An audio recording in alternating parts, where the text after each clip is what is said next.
सर्वप्रथम तो आप सभी लोगों को नमस्कार। पिछले पिछली वीडियो में हम लोग देखे थे कि भारतीय संवैधानिक विकास यानी इंडियन कॉन्स्टिट्यूशन के डेवलपमेंट क्या हुआ, जिसमें कुछ एक्ट देखे थे। लेकिन आप लोग आज बोल रहे हैं कि संसद की सदस्यता जो अभी गंभीर मुद्दा आया था उसके संदर्भ में कि कांग्रेस के जो प्रिय नेता है राहुल गांधी जी की, तो वो कैसे हुआ, वो क्या मुद्दा था, तो वहाँ से प्रश्न क्या आ सकता है। तो हम लोग उस पर थोड़ा देख लेते हैं कि संसद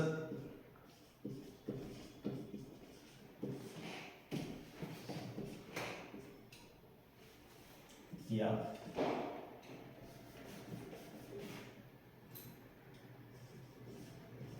की समाप्ति या अयोग्य। देखिए, संसद सदस्य मतलब लोकसभा राष्ट्रसभा। यदि लोकसभा और राज्यसभा है तो इसके सदस्यता मतलब एक योग्यता और अयोग्यता। भारतीय संविधान में जो योग्यता की बात किया गया है कि संसद सदस्य की ये योग्यता होनी चाहिए, तो जब आप संसद पढ़ेंगे तो ये अनुच्छेद 84 में ये चर्चा की गई। बाकी ये अयोग्यता की अभी आया कि 23 मार्च 2023 राहुल गांधी को संसद की सदस्यता से अयोग्य करार दिया गया। ये मुद्दा क्या था, इसके सब हम देखें कि योग्यता के बारे में जो है 84 में है, और अयोग्यता जो है, इनको जो अयोग्यता दिया गया वो दो चीज, एक अनुच्छेद 102 और जन प्रतिनिधि अधिनियम 1951 के तहत उनको जो है अयोग्यता किया। अब देखते हैं हम लोग कि ये जो चर्चा किया कि संसद सदस्य की समाप्ति या अयोग्यता का कुछ है वो है किस किस संदर्भ में हम देखें। एक देखेंगे चर्चा क्यों रहा, दूसरे संदर्भ में यदि हम देखें मुद्दा क्या था, मुद्दा क्या है, संसद सदस्य की जो मुद्दा है एक मानहानि शब्द आता है, वो मानहानि क्या है। इसके बाद हम लोग देखेंगे कि संविधान में प्रावधान क्या है। इसके बाद हम देखेंगे जन प्रतिनिधि अधिनियम 1951 में इसका प्रावधान क्या है। तीसरा देखेंगे कि भारतीय संविधान में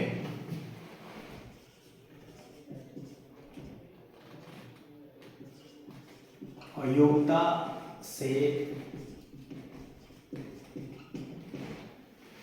से जो संबंधित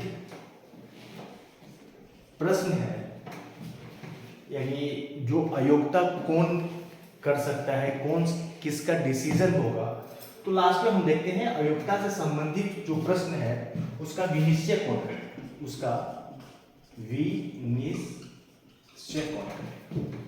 तो ये जो कुछ पॉइंट है उस पूरे पॉइंट को यदि हम देखें 1 2 3 4 5 6 पॉइंट बना है, और 6 पॉइंट को यदि हम देखें उस 6 पॉइंट में मुझे संसद सदस्यता के अयोग्यता के संदर्भ में एक खाका तैयार हो जाए। अब देखिए कि संसद सदस्य की जो योग्यता है, इधर लिख लीजिएगा, यहाँ प्रश्न पूछता है इसकी चर्चा क्या है, अनुच्छेद 984। अब है कि ये चर्चा क्या है, तो चर्चा ये है कि अभी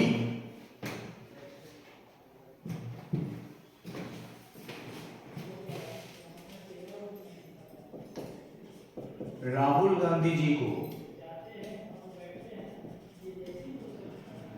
लोकसभा से सदस्यता जो है अयोग्य कर दिया गया।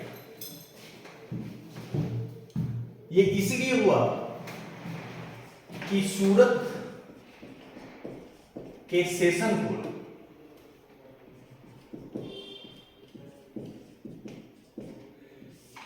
के जो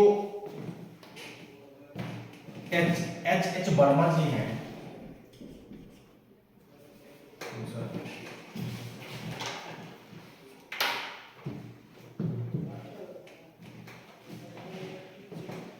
सूरत के जो सेशन कोर्ट है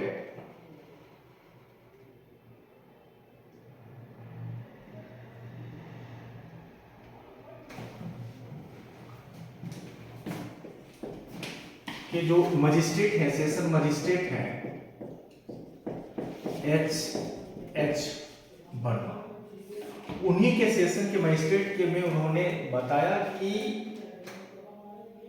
राहुल गांधी जो 2019 में लोकसभा का जो चुनाव हुआ था, उस लोकसभा के चुनाव में उन्होंने एक गलत टिप्पणी किया था, एक जाति सूचक, उनको कहना था एक जाति सूचक शब्दों का प्रयोग किया गया था। उस प्रयोग में के कारण एक व्यक्ति है पूर्णेश मोदी, ये पेशे से वकील भी हैं और सूरत के पश्चिमी क्षेत्र से विधायक भी हैं, पश्चिमी क्षेत्र के ये बीजेपी के विधायक भी हैं। तो पूर्णेश मोदी ने 2019 में केस कर दिया कि राहुल गांधी जी लोकसभा के चुनाव कैंपेन के दरमियान कर्नाटक के कोलार क्षेत्र में 2019 में उन्होंने एक जाति सो कि ये संत के जिसके सरनेम है वो एक चोर होते हैं, जिस आधार पे पूर्णेश मोदी ने मानहानि का केस दर्ज कर दिया 2019 में। इसकी चर्चा हुई और यही एक मुद्दा बना और जिसका अभी जो मजिस्ट्रेट, न्यायिक मजिस्ट्रेट हैं थे, वही न्यायिक मजिस्ट्रेट एच वर्मा जी ने डिसीजन दिया कि उनको 2 साल का कैद,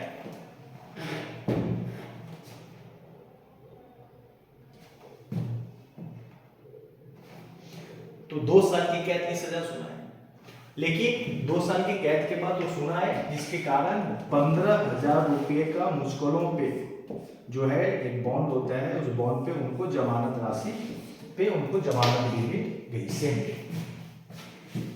मुद्दा क्या था?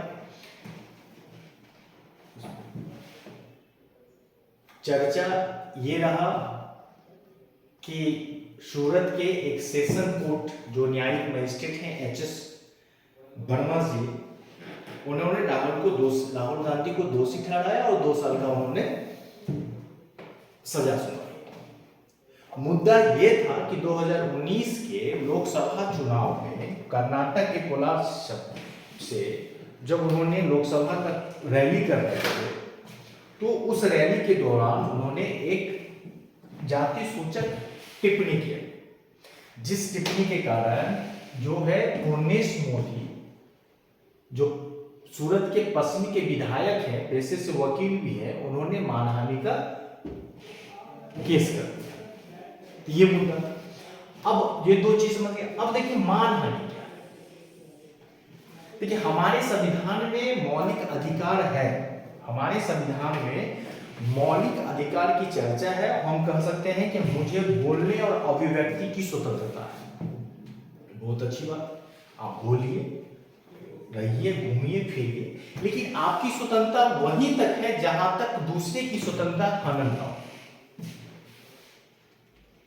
जब 19(1) का ए पढ़ेंगे तो वहां है बोलने और अभिव्यक्ति की स्वतंत्रता है, लेकिन आप 19(1) का जब 2 पढ़ेंगे तो वहां ये बाउंडेशन है कि आप वहीं तक आप ये चीज का प्रयोग कर सकते हैं जहां तक आप दूसरे का ये जो अधिकार है वो हनन न हो।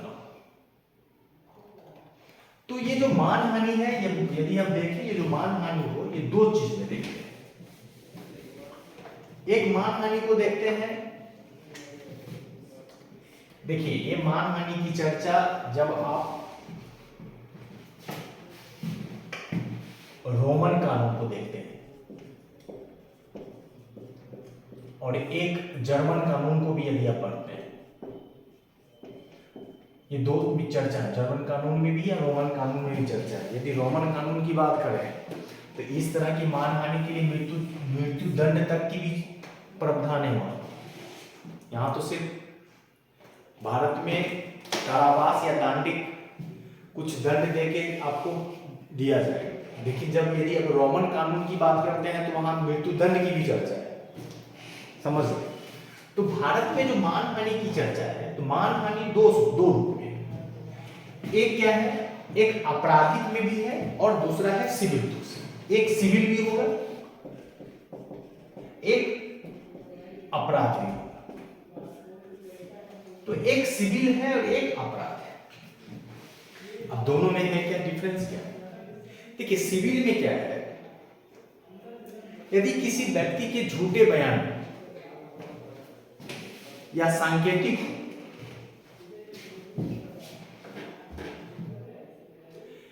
या किसी भी रूप में आप उस व्यक्ति के प्रतिष्ठा पे आघात पहुंचता है,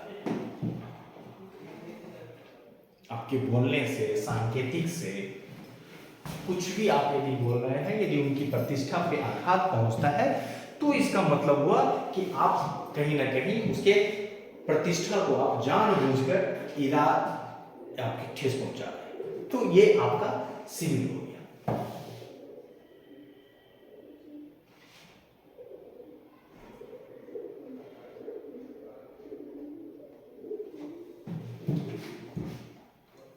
और इस माध्यम से यदि आप किसी को जानबूझ के गलत वैध से, गलत अवधारणा से किसी पर, तो उसमें आपको दंड दिया जाएगा या फिर आपको कारावास की सजा दी जा सकती है या मुआवजे के माध्यम से,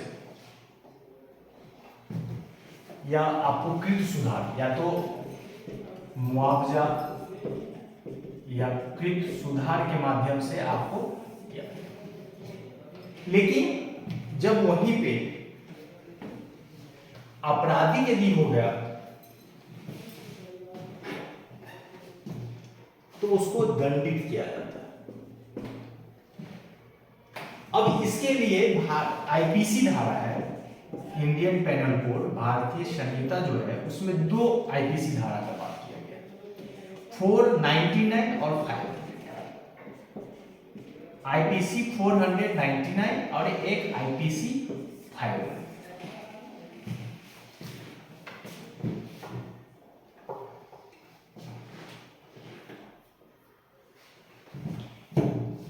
क्या है?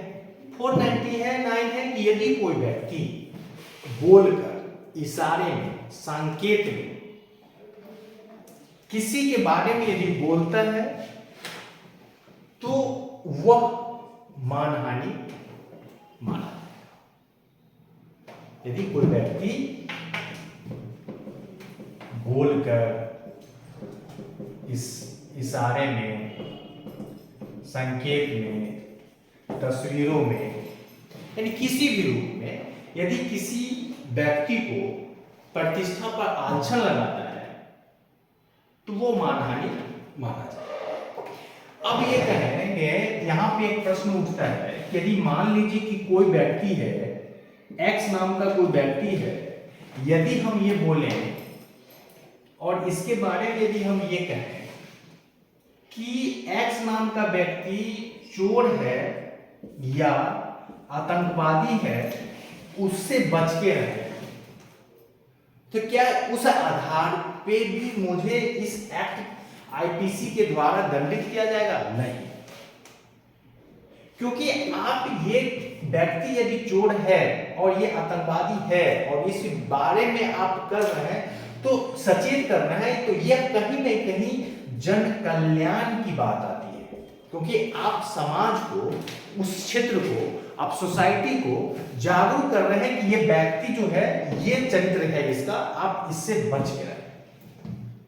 ये व्यक्ति जो है दिन को या रात को शाम के समय से लेकर है बाइक चोरी करता है, आप बोल रहे हैं, तो आप इस आधार पे जो है कहीं ना कहीं जन कल्याण की बात कर रहे हैं। हम यहाँ अपवाद में है ये चीज 449 में आप लिखना चाहते हो लिख लीजिए कि धारा 499 के अनुसार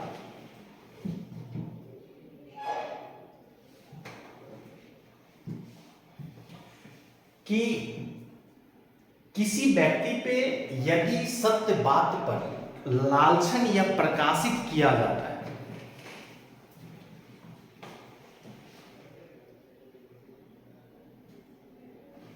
और वो लोक कल्याण के लिए है, तो वो 499 के अंतर्गत नहीं आता। ये क्लियर हो गया। अब आते हैं 500।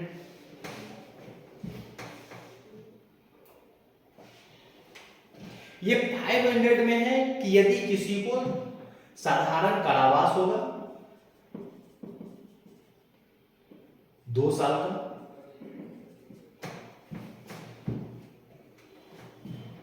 या जुर्माना की बात किया गया है, या दोनों। यानी जो आईपीसी धारा 500 है, उस आईपीसी धारा 500 में यह चीज कहा गया कि जिनको मानहानि के अंतर्गत यदि सजा मिलता है तो उनको साधारण कारावास की बात करेंगे 2 साल, या जुर्माना लगेगा, या दोनों। ये हमारे आईपीसी धारा में जो भारतीय दंड संहिता है, उस भारतीय दंड संहिता में मानहानि का विस्तृत जानकारी दी गई है। इतना समझ गए होंगे। तो अब पहले ही बोलेंगे कि हमारे भारतीय संविधान में जो अनुच्छेद 19(1) में जो वाक और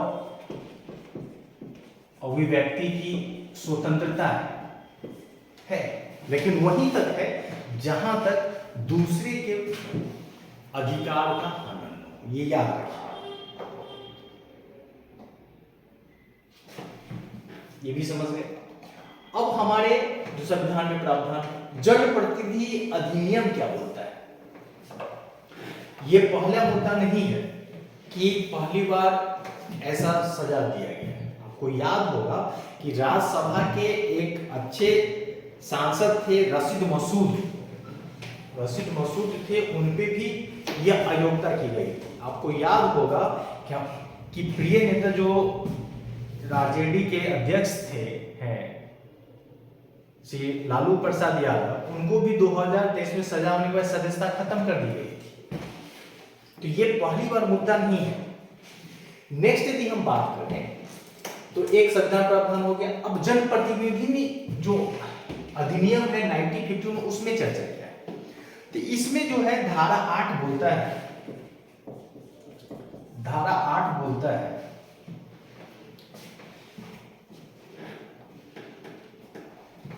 कि यदि कोई व्यक्ति को 2 साल या उससे अधिक का सजा मिलता है तो उन्हें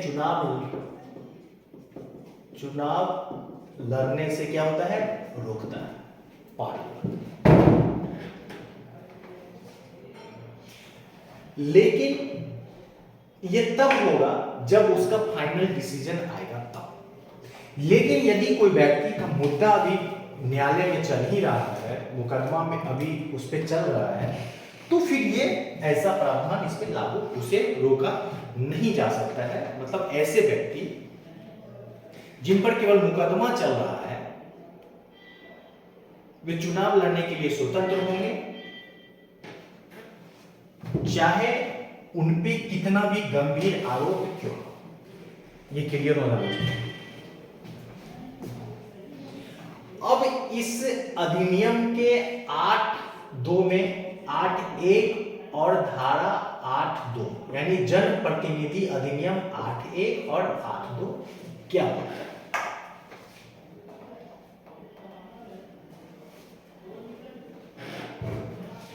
तो इस दोनों अधिनियम में लिखा हुआ है, ये लिख लीजिए कि जनप्रतिनिधि अधिनियम 8(1) और 8(2) के प्रावधानों के अनुसार कोई सदस्य, चाहे वो संसद सदस्य हो या कोई विधानमंडल का सदस्य हो, जहां विधानसभा है या जहां मंडल का सदस्य, कोई भी सदस्य, अस्पृश्यता, बलात्कार, विदेशी मुद्रा का विनिमय के संदर्भ में, धर्म, भाषा या कोई भी प्रतिबंधित जो वस्तुएं हैं उसका आयात और निर्यात, आतंकवादी गतिविधियां,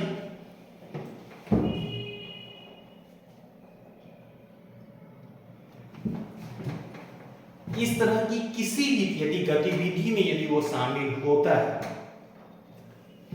या इस प्रकार गतिविधि में यदि संलिप्तता पाई जाती है,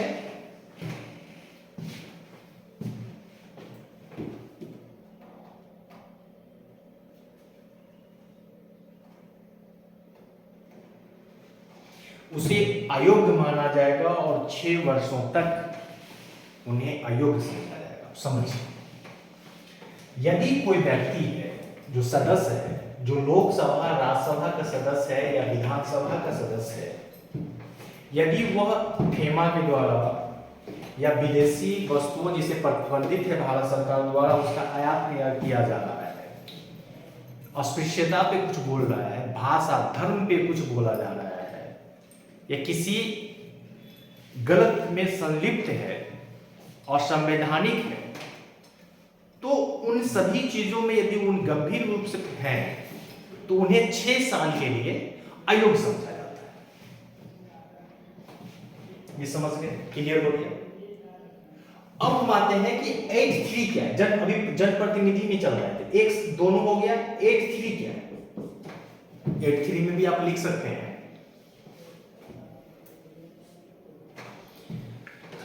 जनप्रतिनिधि अधिनियम 8(3) में यह प्रावधान किया गया है, यदि किसी व्यक्ति को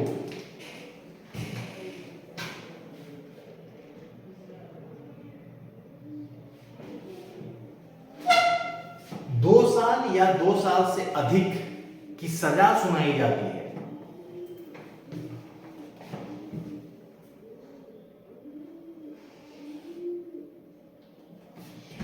तो वह व्यक्ति जनप्रतिनिधि बनने के लिए अयोग्य होंगे।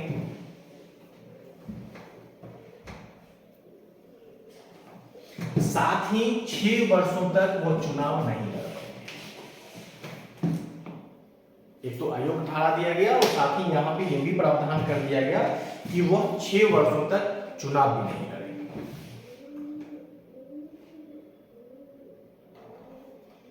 जब आप जनप्रतिनिधि अधिनियम, जब हम एक एक्स्ट्रा क्लास लेंगे तो बहुत सारी धाराएं हैं। जब आप जनप्रतिनिधि अधिनियम के धारा 10 देखते हैं, धारा वहां पे भी लिखा हुआ है कि यदि आपको कोई सदस्य अपने चुनाव का खर्च का लेखा जोखा नहीं देता है तो वो भी एक आपराधिक मामला हो जाता है।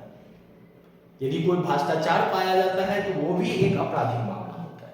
खैर वो अलग। तो अभी ये मुख्य रूप से ये देखिए कि ये प्रावधान है हमारे जनप्रतिनिधि अधिनियम में कि यदि ये लोग नहीं करते हैं तो इनकी ये किया जाए।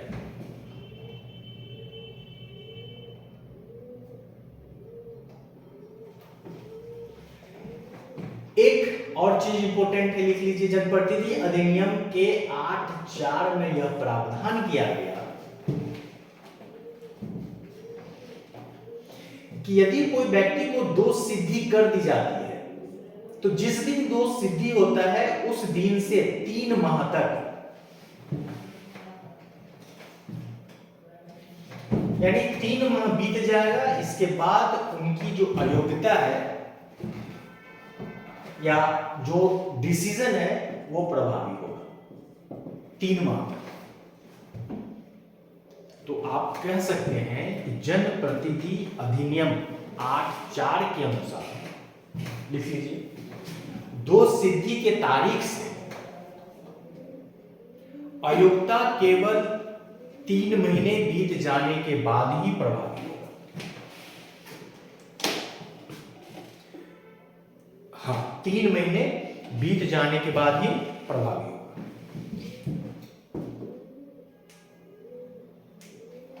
ये इसलिए कि यदि कोई दोषी ठहरा दिया गया है नीचे लेवल पे, तो आप हायर लेवल पे, यदि जिला मजिस्ट्रेट ने ये काम किया है तो आप उच्च न्यायालय में जाके आप रिट दायर कर सकते हैं, आप वहां अपना बचाव कर सकते हैं। यदि उच्च न्यायालय है तो उच्चतम न्यायालय में भी अपना दायर कर सकते हैं।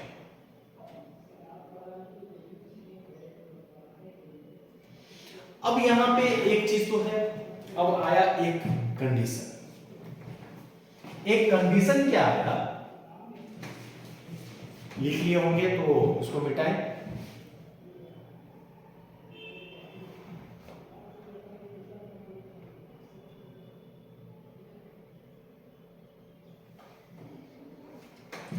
इधर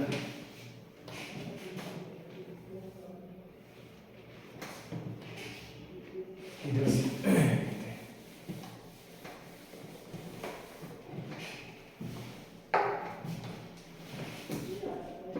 10 जुलाई 2013।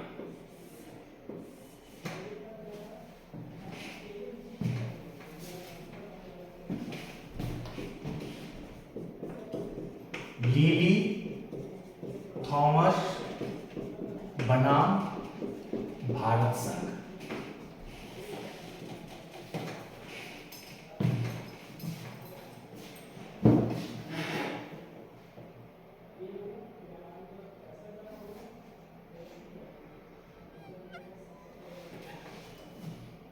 ये 10 जुलाई 2019 को एक बहुत बेहतरीन फैसला होता है। उसमें लिली थॉमस बनाम भारत यूनियन ऑफ इंडिया में एक सर्वोच्च न्यायालय एक ऐतिहासिक फैसला देती है। वो क्या करती है कि जनप्रतिनिधि अधिनियम 8 जो है उसे 8 को असंवैधानिक करार दे देती है। लिली थॉमस बनाम भारत संघ यानी लिली थॉमस बनाम यूनियन ऑफ इंडिया।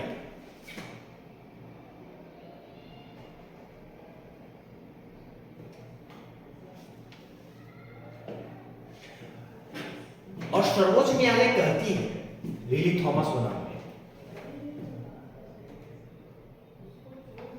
यदि कोई सदस्य, चाहे वो संसद सदस्य हो, चाहे वो विधानमंडल का सदस्य हो, जहां विधानसभा और विधानमंडल दोनों है, जहां से विधानसभा विधानसभा का सदस्य हो,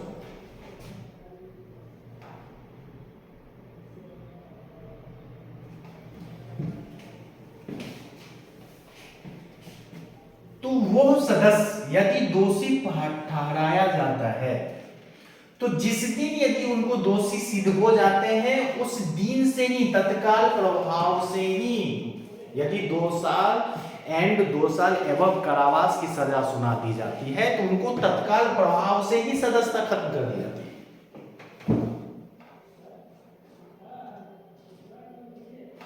आठ में क्या पढ़े, देखिए दोनों का तुलना कीजिए। 8 में पढ़े कि 3 माह तक दिया जाता है कि 3 माह तक आपको दिया जाएगा, वो चुन चलेगा। लेकिन लिली थॉमस बना भारत संघ में भारत सरकार के इतिहास सर्वोच्च न्यायालय का ऐतिहासिक फैसला होता है कि यदि जिन सदस्यों को 2 साल या अधिक का यदि उनको मिल गया तो उनको जो है तत्काल प्रभाव से आप उनकी सदस्यता को खत्म कर दीजिए। अब वो आप लोग सुने होंगे कि याद होगा कि राहुल गांधी जी ने एक पर्चा फाड़ के फेंक दिया। यदि वो पर्चा फाड़ के नहीं फेंके होते तो अभी बचाव हो जाता, लेकिन उन्होंने पर्चा फेंकने का वो राजनीतिक चीज है, बस इतना समझिए कि इसके एवज में मनमोहन की सरकार थी, मनमोहन सरकार द्वारा एक अध्यादेश लाए गए थे। अध्यादेश में ये बचाव था, लेकिन उस अध्यादेश को राहुल गांधी के कारण ही वो पारित नहीं हुआ और वो वापस ले लिया गया। यदि वो कानून बन जाता तो आज ये बीच बचाव होता। इसलिए ये फैसला जब आती है तो तत्काल प्रभावी, इसी ऐतिहासिक फैसले के बाद तुरंत जो है उनको सदस्यता से निकाल दी गई। समझ गए? अब हम लोग देखते हैं कि संसद सदस्य के अयोग्यता पे प्रश्न, फिर विनिश्चय पे चलेंगे। अभी हम एक जोड़ देते हैं। आप यहाँ 8 जनप्रतिनिधि समझ गए होंगे, यहाँ पे एक पॉइंट और जोड़ लीजिए, संसद सदस्य के अयोग्यता पर प्रश्न लिखिए।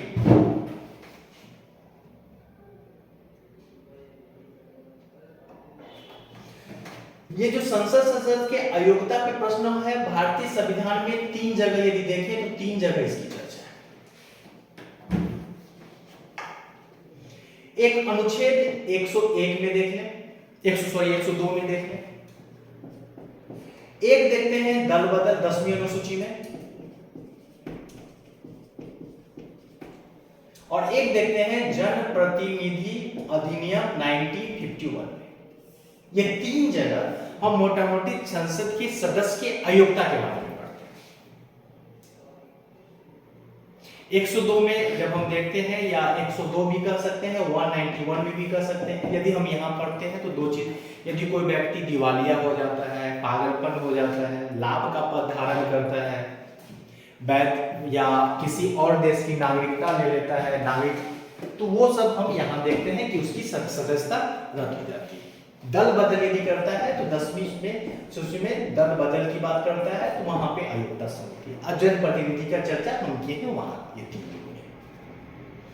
अब मेन चीज है कि ये जो संसद सदस्य के अयोग्यता से संबंधित जो प्रश्न है उसका विनिश्चय कौन करता है?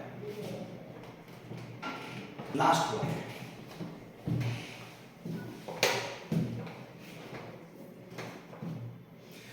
अब जो विनिश्चय की बात करते हैं, आप लोग लिख लिए होंगे, तो हम इसको लेते हैं। जब विनिश्चय की बात करता है तो विनिश्चय 2 चीज का,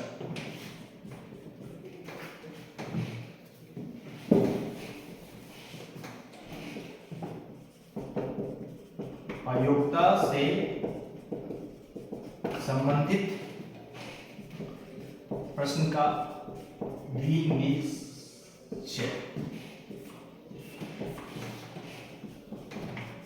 राष्ट्रपति,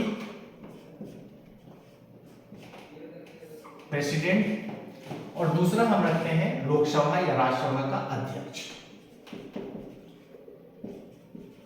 लोकसभा या राज्यसभा अध्यक्ष, 2 चीज है। अब ये यहां पे क्लियर है।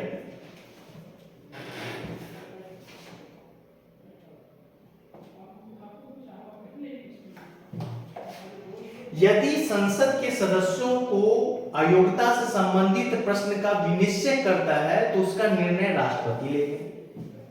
पहला पॉइंट ये लिखिए। और इस संदर्भ में राष्ट्रपति का जो निर्णय होता है वो अंतिम होता है।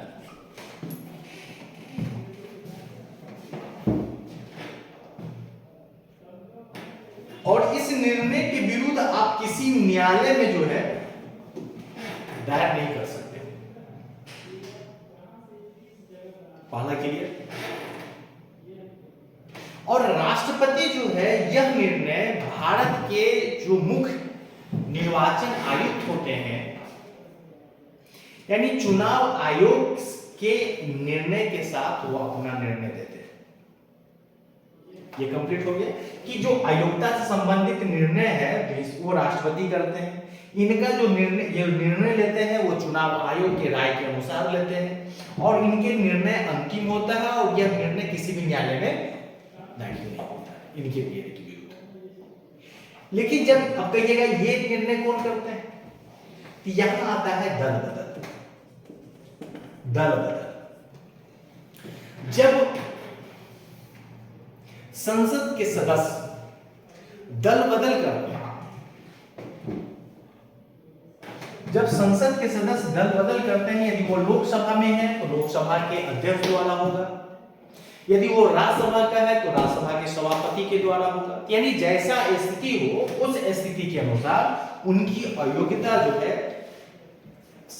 के द्वारा किया जाता है।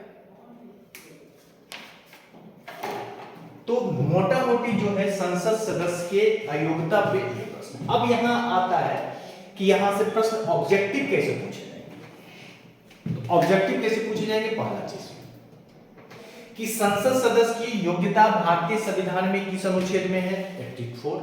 Very good. संसद सदस्य की अयोग्यता का निर्णय कौन करता है, राष्ट्रपति। दल ये निर्णय किसके अनुसार करता है, निर्वाचन आयोग।